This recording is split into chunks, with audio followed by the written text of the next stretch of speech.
dia punya glaze of the marinade tu. Apa yang best hari ni? Saya berada dekat Taman UK Bestari, Ampang Jaya. Saya berada dekat Residency Bistaria. Saya perasan ada satu kedai sate. Jadi saya nak try. Jom. Selamat datang ke Jijah Sate.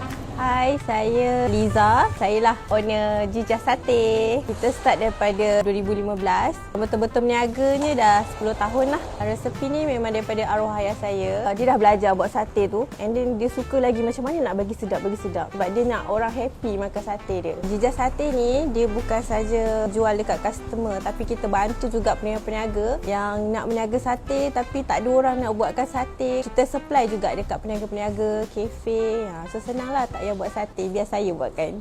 Sate cup set. Dia datang dengan 6 cucuk sate. Dia bagilah nasi impir, bawang dengan timun. Yang ini set campur RM10. Ayam Bismillahirrahmanirrahim.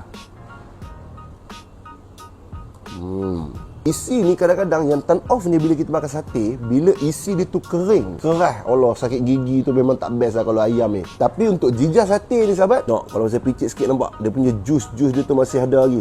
Kita try kuah dia. Dia tak manis sangat, tapi dia boleh makan, dia acceptable. Sebab apa? Kalau flavor macam ni, dia cair, saya kurang. Tapi dia flavor macam ni, pekat, dia punya kacang punya aftertaste tu memang betul-betul kuat. Daging memang favourite saya lah kalau sate. Dia punya glaze of the marinade tu. Allahumma salli ala Muhammad. Marinade dekat sate ni dia dah manis dah tau. Jadi bila kita cicah dengan kuah kacang ni, gabungan flavor itu memang kena. Dia tak over. Dari segi saiz dia pun, dia tak kecil sangat, tak terlampau besar sangat. Dia ngam-ngam. Sebagai seorang yang meminati sate, saya puas hati lah. And the last one adalah perut. Perut dia besar. Betul. Tak hanya. Jadi memang betul cair dalam mulut lah. Nasi impit ni dia nampak simple, dia nampak basic. Tapi kalau tersalah buat, memang kacau. Nasi impit ni kalau nak tahu dia terlalu lembik, waktu kita nak cucuk tu dia berderai. Tu kacau. Itu rosak mood dah nak makan nasi impit. Bismillahirrahmanirrahim.